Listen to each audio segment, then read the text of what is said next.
So you guys got that? I'll send you that timetable. And yeah, if you know anybody else who wants to start on level 2, tell me. Those are the guys who know how to read and write, don't understand anything.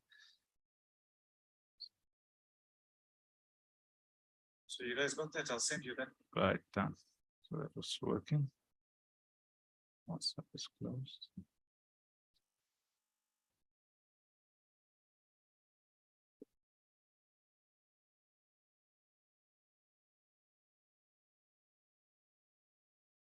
Right. Bismillah ar-Rahman ar-Rahim. We carry on with the masail we were taking in Kitab al-Zakah.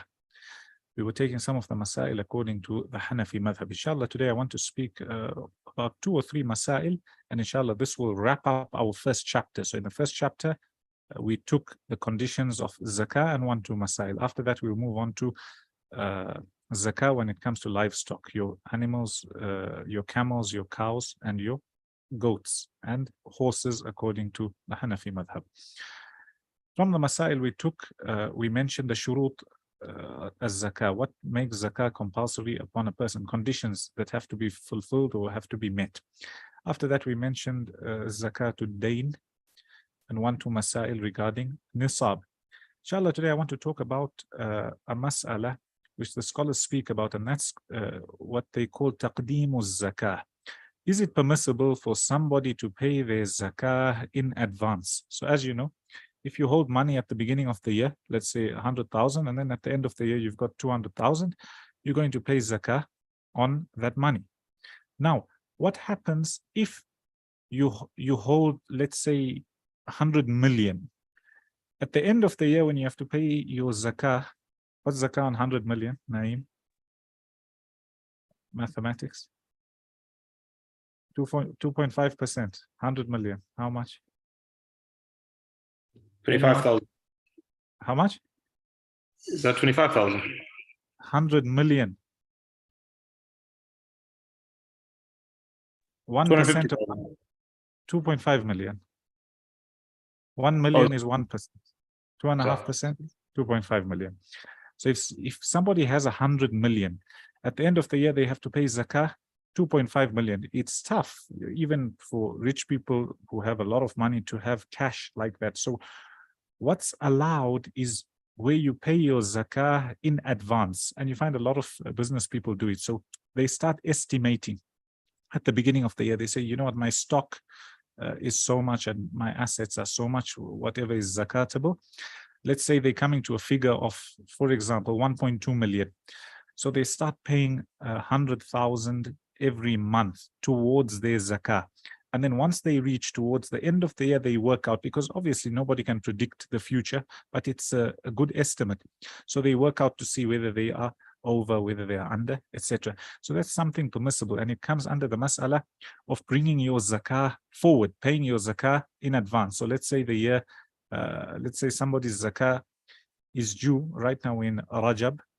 Somebody's zakah is due in Rajab next year, and they start paying from now, first month, second month, third month, etc. It's okay, it's permissible. And some of the scholars go a step further. You find it in the Hanafi madhab. They say you can pay for years in advance. One of the reasons, as I told you, for this is because especially those dealing with large amounts of money, it's hard at the end of the year. Imagine you have to find 1 million, you have to find 10 million to pay in zakah. Nobody has, generally, a lot of people don't have cash like that. So in order to make it easy, that's one of the reasons. And it's mentioned that from Al-Abbas radiyallahu anhu, the uncle of Rasulullah sallallahu alayhi wasallam, there's a hadith where it's mentioned that he gave his zakah in advance. So that's one mas'ala I wanted to talk about. Second mas'ala I want to talk about, you'll find it in the madhahib, it's called Malud Dimar. Malud Dimar is referring to wealth that belongs to you, however it's been lost. It could be lost physically, where you don't know where it is. That happens, let's say if you're riding in the sea, or let's say you're riding in a lake, and you had gold coins with you, or you had a safe box with you, and it had your gold coins in. Okay, your boat toppled, and these gold coins sunk to the bottom, and you know that they're in that lake, but you can't find them. 1 year, 2 years, 3 years, 4 years, 10 years pass. Eventually, you find them or somebody finds them for you. Do you have to pay zakah on those coins that you found that got lost? Yes, they belong to you, but your ownership wasn't full on it. They belong to you, but you couldn't use them. So here they would say, you don't have to pay zakah for the years that passed. So those years that it wasn't under your control, you don't have to pay zakah on it. And they give many different examples. Let's say people bury in those days, they used to bury their treasures, etc. I'm not talking about somebody buries at their house because they have a specific ruling for that. But let's say you went somewhere, you were traveling to a place. Those days you traveled by horseback, or let's say today you're traveling by car. You're going to another country that's 10 hours away, and on the way you hear that there's robbers at your destination. So halfway you find a safe place in the forest and you bury your whatever wealth you got with you.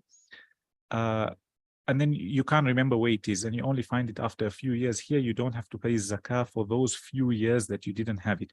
And that's literally if it's lost. They also mention metaphorically if it's lost. Metaphorically how?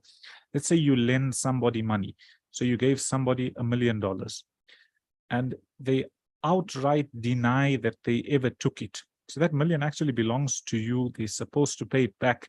You've got no evidence to prove that it's yours. Nothing, there's nothing in writing, etc. And this person continues to deny that you ever gave them for years and years and years. Here you don't have to pay zakah for all those years that this money wasn't with you. And a side note, I mentioned it in the previous lesson. For those who weren't here, I'll mention it again.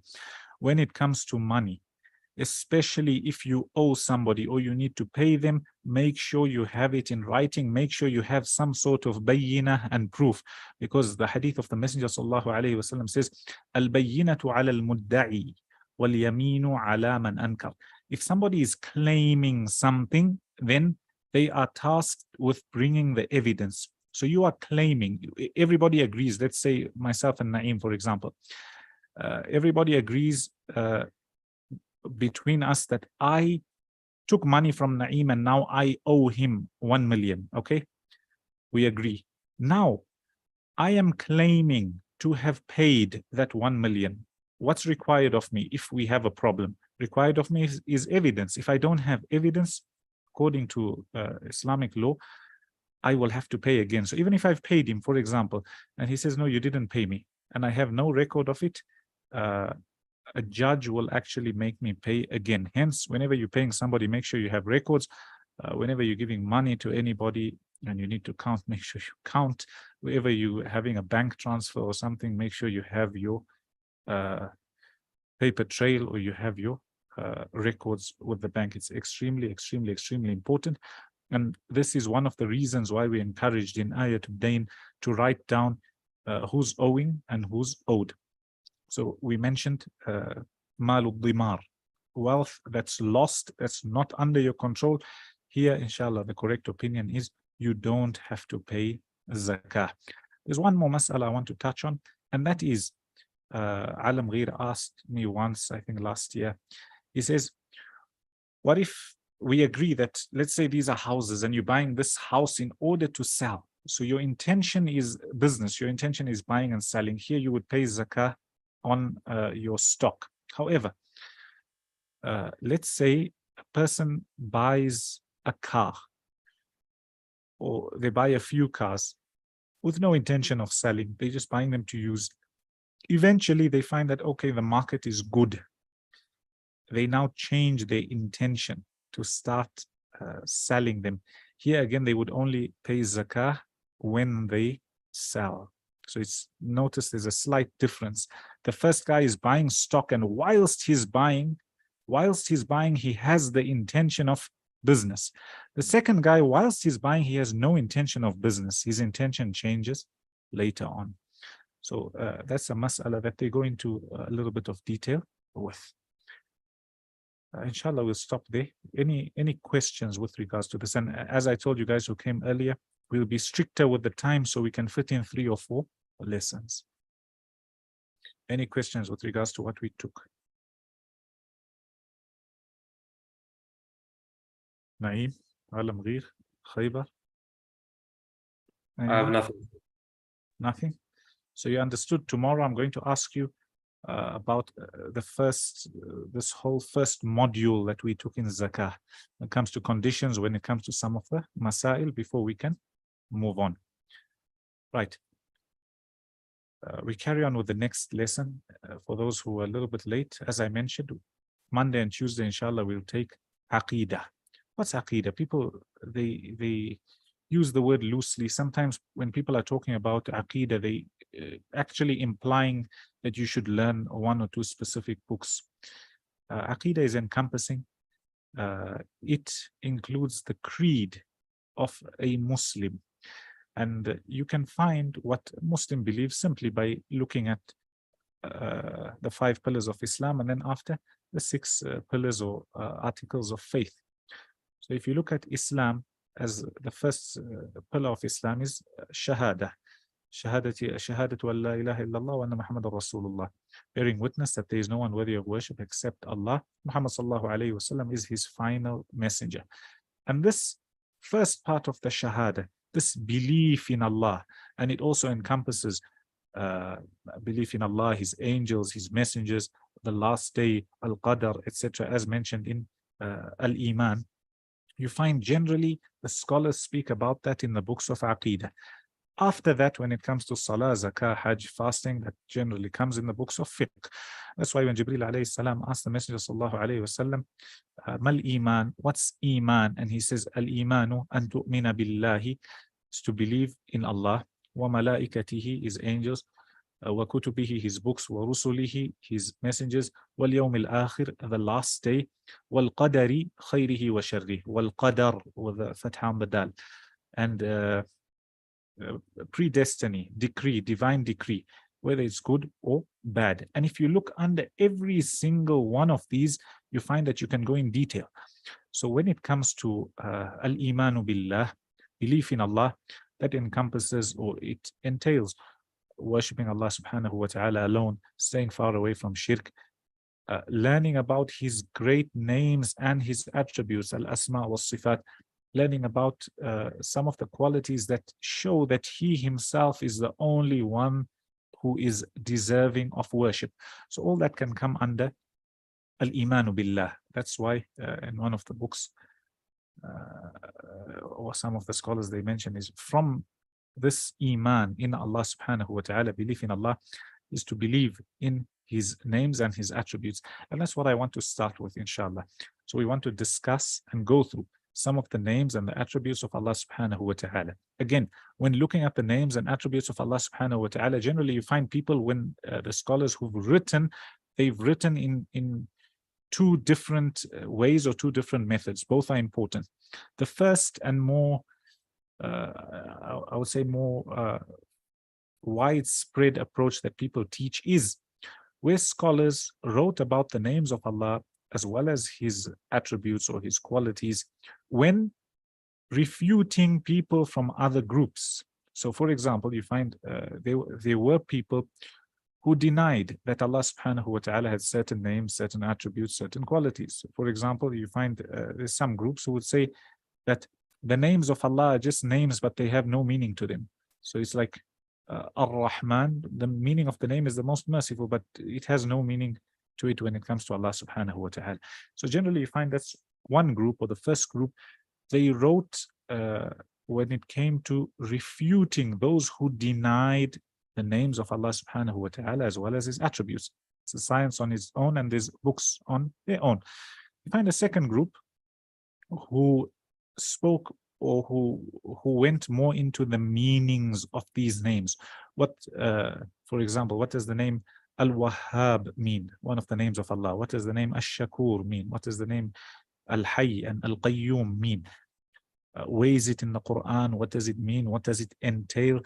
Certain du'as that are spoken or that mention these names. And how can a Muslim improve and increase his iman in Allah subhanahu wa ta'ala by knowing these names, as well as help himself? And inshallah, that's the route I want to take at the beginning of this. So inshallah, we'll mention some of the masail that are generally mentioned before people dive into the actual names of Allah subhanahu wa ta'ala. One of the masail that always comes up is, how many names does Allah have? How many names does Allah have? Who has an answer? Sheikh, Yes, there are 99 attributes of Allah subhanahu wa ta'ala, and okay, stop. the Anyone only name else? is Allah. Stop. Any other answer? Yeah, I have an answer, I think. Huh? I can't hear you. I have an answer. Yeah, you'll have to speak louder. I've got a Okay. generator on. I can't hear. Okay, I'll try my best. Allah subhanahu wa ta'ala has many names, but the names he's given us are 99 as a charity. Let's say you have 1 million.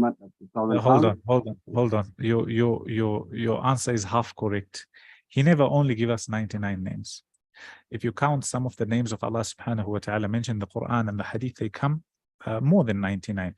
So where did this whole 99 come from? There's a Hadith. The Messenger sallallahu alaihi wasallam says, "Inna lillahi tis'atan wa tis'ina isman, man ahsaha dakhala al-jannah." Indeed, Allah has 99 names. So the meaning of this hadith is, Allah has many names. From amongst them, there are 99. Man ahsaha dakhala al-jannah. Whoever, again, the meaning of ihsa, the scholars differ. The most encompassing is whoever memorizes them, understands them, practices upon them, they enter into Jannah. Because if you are to count some of the names that Allah has given us, you find that there are more than 99. Also, Imam at-Tirmidhi rahimahullah, when speaking about this hadith, and this is another important point to bear in mind, Imam al-Bukhari and Imam Muslim, when they wrote their books in hadith, one of the conditions was as-sihha, as you learn in Mustalah al-Hadith. It was that these ahadith are correct, they are sahih, they are authentic. That was one of the conditions. Ashab al-Sunan, or the four that came after, as well as others. So you got Imam Abu Dawood, Imam An-Nasai, Imam At-Tirmidhi, Imam Ibn Majah. Those four, it wasn't from their conditions to say every single hadith in our book will be authentic at the highest degree. No. And at times they mention a hadith, and you'll find Tirmidhi rahimahullah says, وَهُوَ غَرِيب. Gharib we translate as strange, but meaning it's not something authentic. So generally, at Tirmidhi, generally, not always, when he says hadithun hasanun sahih, it means like authentic. And when he says hadithun hasan, it means that it's weak. However, if there's other ahadith that come, you're able to strengthen it, and it could go a level higher. So Hasan doesn't, a lot of people translate Hasan as being good. So Hasan is good and this hadith is correct. No. Sometimes it tells you it's a gharib, where it's something strange. It doesn't meet the criteria of authenticity, nor does it meet the criteria of Hasan. And we'll take this in Mustalah al-Hadith, inshallah. So what's important to mention is, after mentioning or after recording this hadith of Allah has 99 names that whoever does ihsa of them enters into Jannah, he then says that some of the people mention some of these names, and he goes on to mention it, and then at the end he says that it's something gharib, it's not authentic. So a lot of people, you find they'll quote Ashab al-Sunan, they'll say this hadith is here, but the same Imam at times would tell you that no, but this hadith is not authentic, or it's got weakness in it. So that's a mas'ala I wanted to touch on. Inshallah, tomorrow we'll touch on a few more masail regarding the names and attributes of Allah. And then hopefully next week we'll go into the names one by one. Or some names are intertwined. So for example, the name Allah and Al-Ilah, just by hearing, you notice that they come from a similar root structure. Hence, their meanings would be close. So yes, the names of Allah are many. They are 99. Whoever, as we said, the most encompassing meaning, whoever memorizes them, practices upon them, believes in them, inshallah, he enters into Jannah. Also, it's mentioned that Allah has a name, Al-Ismul A'zam, the greatest name of Allah. Whoever makes dua with this name, his dua is accepted. What is this Al-Ism Al-A'zam? What is it? Some scholars mention it's the name Allah. Some of them mention it's Al-Hayyul Qayyum. Others mention different opinions. Allah knows best, but this Ism Al-A'zam, greatest name of Allah, is unknown. In the same like Laylatul Qadr, nobody can say for certain that it's the 27th or the 29th or the 21st or even the 22nd or the 24th, the even nights. Nobody can claim for certain. You have a clue and it's roughly around this. And if you look, the wisdom behind this is so people carry on striving during the month of Ramadan, especially the last 10 days. So same when it comes to this, Allah knows best, but the fadl, the virtue, the reward is mentioned. However, nothing was pinpointed in order for us to work hard, learn the different names and attributes of Allah and call out to him by his great names and attributes. Inshallah, I'll stop there. Any questions with regards to this? Yes, who numbered these names? Wallahu alladhi la ilaha illa hu. Who numbered them? What do you mean, Like who in numbered order. them? How come they're in order? Like, where did people pick it up from? Everywhere I you told look you from the hadith, as far as I know, At-Tirmidhi records the hadith, rahimahullah, but he himself, when grading that hadith, he doesn't say it's authentic, he doesn't say it's sahih. In fact, as far as I remember, he says gharib. It's like he mentions it as being mentioned. And as I told you, Imam At-Tirmidhi didn't say that in the condition of my book everything is going to be sahih. No, in fact they did mention that they would stay away from what's mawdu', completely fabricated or extremely weak. But as you learn the different darajat or the different levels of da'if in hadith, there's so many different levels. So that's a science on its own. It's good to get acquainted with it and get an idea. And then whoever wants to dig deeper, digs deeper. So generally the people who quote the 99, they mention that ijtihad that you would find there. Is in any other books of hadith or just Tirmidhi? I'm not sure. You probably find it elsewhere. Look for it. Look for it. It's And not in tell us. Sahih Bukhari, Sahih Muslim. No, it's not in Bukhari. Not in Ibn Majah. I'm talking about the names. I'm talking about the names to say, and the 99 names are this. It's not in Bukhari and Muslim. Alam Gheer? Yeah, Sheikh, my answer was 99 attributes. So when we say this, is it correct or wrong? No, it's incorrect. Because Because I have a feeling that because when we just say 99 attributes, it is, and we can't limit Allah subhanahu wa ta'ala. I want you to differentiate between a name and an attribute. Every name you are able to derive an attribute for Allah. What's an attribute? A quality. So for example, if the name of Allah is Ar-Rahman, that's his name, the most merciful. What quality are you able to derive from that? What attribute do you derive from that? The fact that he himself is merciful. So why? Because there's some people who tell you that yes, his name is Ar-Rahman, but it doesn't have a meaning, because then it makes him, wal-iyadhu billah, they say it makes him human-like. But we say no. Allah informs us of his names and attributes. He mentioned them to us. He didn't say how. Hence, if somebody tries to compare the mercy of Allah to the mercy of a mother, for example, we can understand that the mercy that an animal has to her child is different to the mercy that a human mother has to her child. If we can understand that, yes, they both have mercy in them, but it's completely different.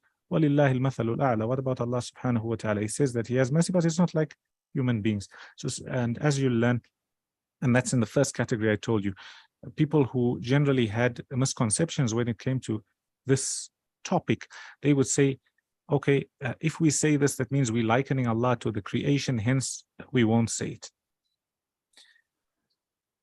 Others, and generally that was the first generation, those who were closest to the Arabic language, those who understood. Amirruha kama ja'at. Basically, they leave the names and the attributes as they came. They have meaning to them. As for the how, only Allah knows how. So Sheikh, could we say that Allah subhanahu wa ta'ala chose 99 names for himself and he has infinite attributes? How can you say he chose 99 for himself? He I'm just has many asking a names for question. himself. No, Okay. he has many names for himself. So the one with the 99 names which we have been That's why hearing there's a since hadith. childhood. That's why there's a hadith. لا أحصي ثناء عليك أنت كما أثنيت على نفسك. لا أسألك بكل اسم هو لك سميت بنفسك وأنزلته في كتابك وعلمته أحدا من خلقك أو استأثرت به في علم الغيب عندك. When a person is making dua to Allah, asking by his great names and his attributes and those who that he sent down the book, and eventually the dua goes أو استأثرت به في علم الغيب عندك, all those names that you kept with yourself in the unseen that nobody knows. So what does that mean? It means Allah has so many names. Some of the names we know, some of those we may not know. He has many names. So you can't say he only has 99. What we can say is from the names that Allah has given us, or from Allah's name, he told us that there's 99 from them. Whoever man ahsaha dakhal al-jannah, whoever memorizes them, understands them, believes and practices upon them, inshallah enters into Jannah. Anything else? Any more question? Assalamu alaikum. I have a question. Yeah. So we're going to start the 99 names of Allah. Inshallah, I'll try to start off with more than 99 names of Allah, so you guys remember that there's not only 99. What are you going to base it on? There's many different books. Inshallah, I'll read and I'll get you the khulasa, the summary of what's mentioned. There's 1-2 good books in English, but generally you find that in Arabic there's a lot of good books that mention meanings. A lot of scholars mention. If you guys can read Arabic, inshallah, you read. I'll take one more question before I carry on to Arabic. Anyone? No one? So as I told you, inshallah, Thursday and Friday, the guys or the people who need to learn from level 2, those who don't know or don't understand, they know how to read, they know how to write generally well. We'll start off from the beginning, so you guys are able to understand and you have a good foundation, inshallah. Here, Bismillah ar-Rahman ar-Rahim. I'm sure we took this. Yes.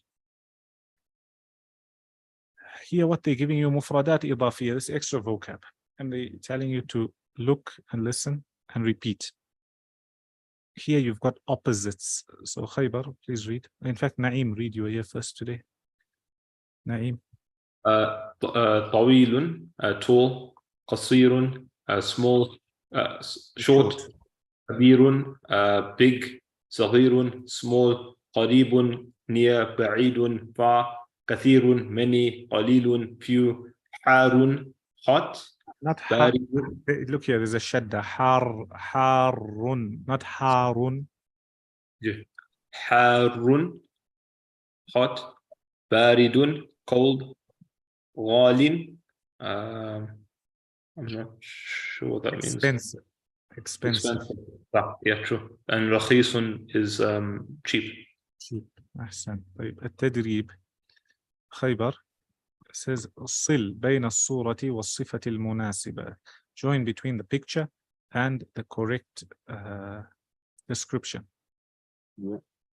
So the first one is قصير, short.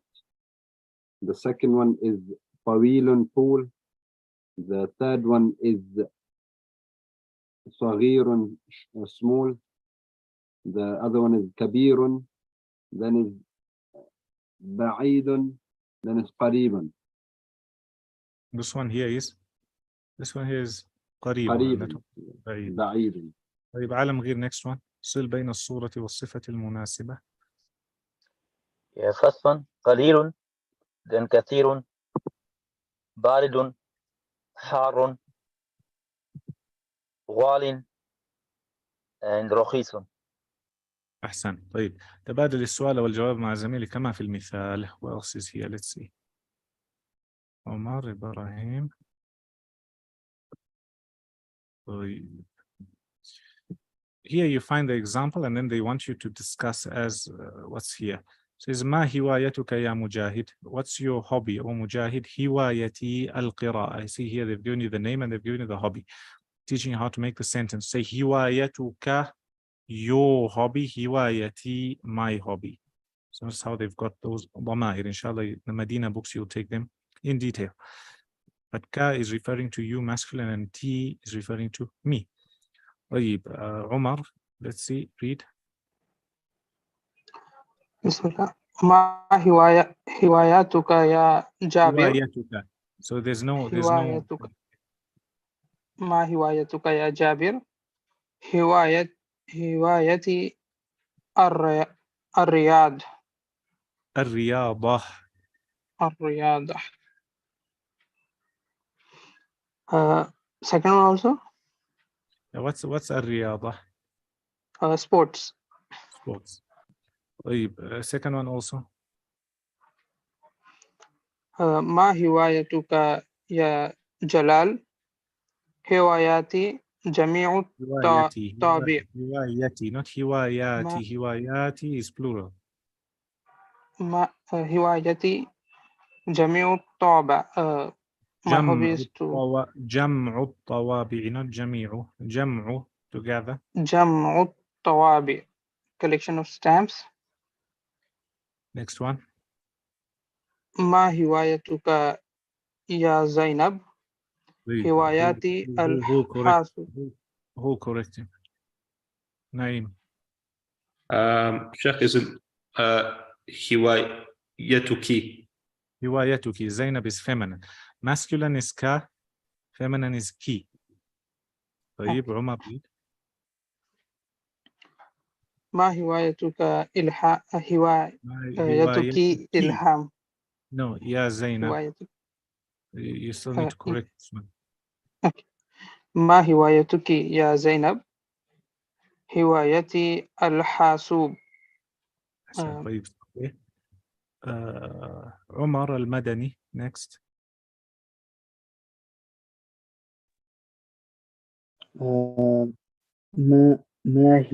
ما طيب ارفع صوتك يا هوايتك؟ شيخ. نعم.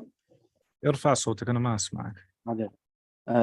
ما هوايتك يا علي؟ لا اللي قبله.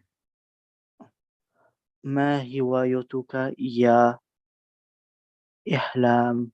إلهام مؤنث ولا مذكر؟ إلهام. إلهام مؤنث. مؤنث. طيب ما هوايتك؟ ما هوايتك يا إلهام؟ إلهام. هواية إلهام. لا اللام قبل الهاء يا شيخ. في فرق إلهام. بين إلهام وإلهام. طيب أحسنت. هوايتي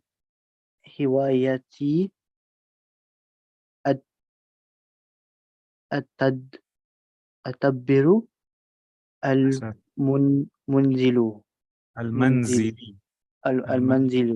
المنزلي. طيب اللي بعده. ما هوايتك يا علي؟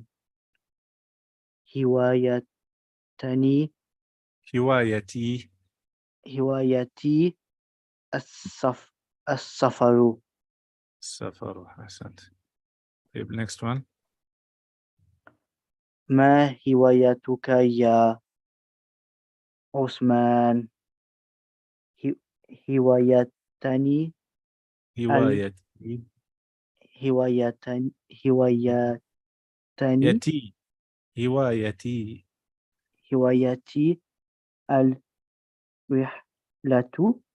الرحلة. نعيم. Yeah. Sheikh, just a quick one. How do you differentiate between safaru and rihlatu? Is it just both traveling?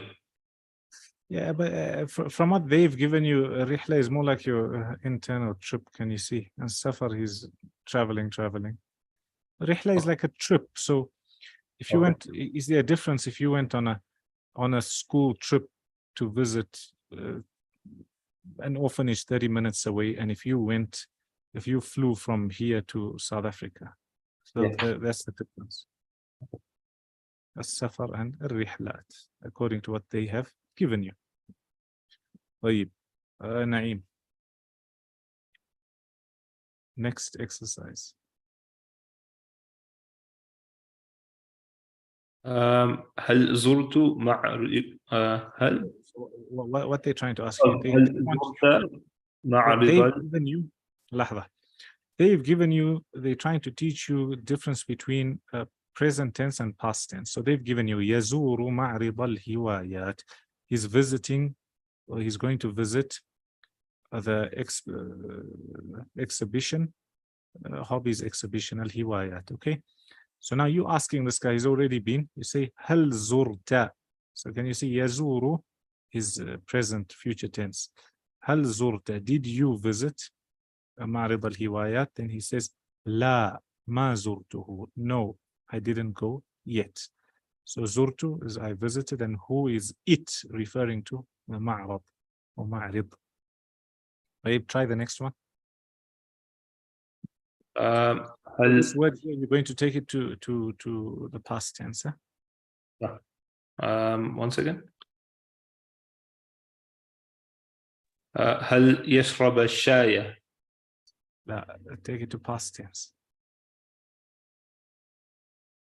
What's the past tense of يشرب? شرب. شرب. شرب صح. طيب, هل شربت الشاي? Answer. Say no, I didn't. لا ما شربت. ما شربته. أحسنت. طيب, next one also.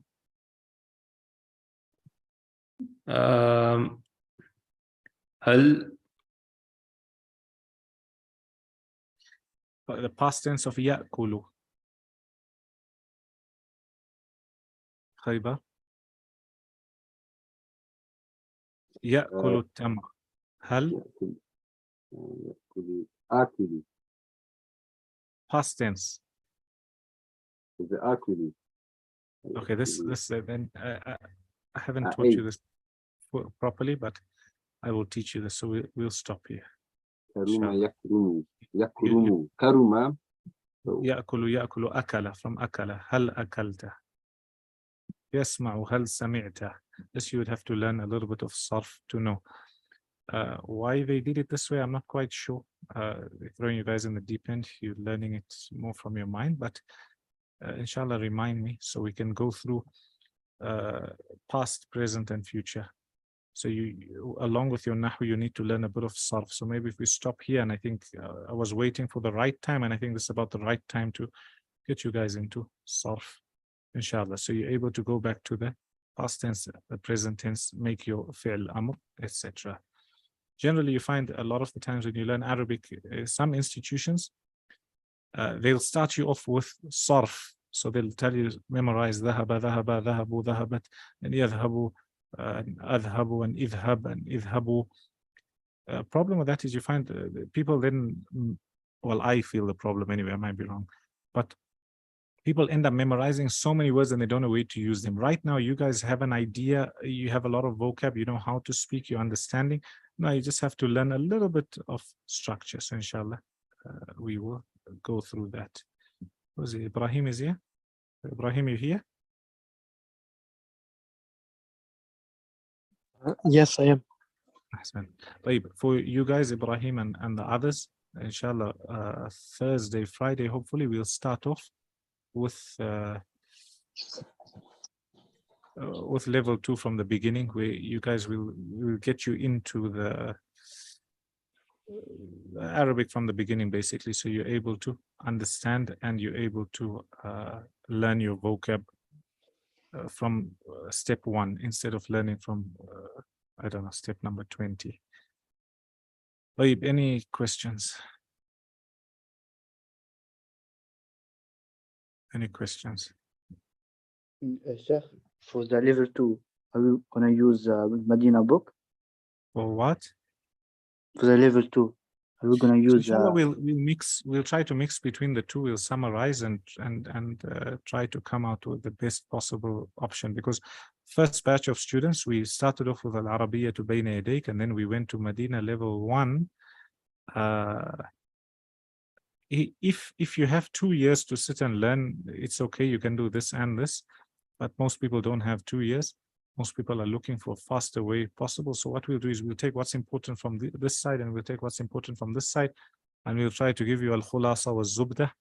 And inshallah, after that, as long as my job is not to make you to run fast, my job is to help you to be able to stand on your own 2 feet, and then you explore, inshallah. Okay. Jazakallah khair. Naeem? Sheikh, I've got an unrelated question. Are you taking questions now, or are we? Let's 1 second. Anybody got a question here or nothing? Nothing? Nobody? Okay, so inshallah we'll stop there. And we'll see you guys tomorrow. And let me listen to Sheikh Naeem's question. 1 second. Sheikh Naeem, before I take your question, you need to come up with the answers by yourself. Sheikh, there's certain things that are not within my knowledge. I know your wife Still on watching. live. You're still Huh? live. You're still live, but it's not recorded.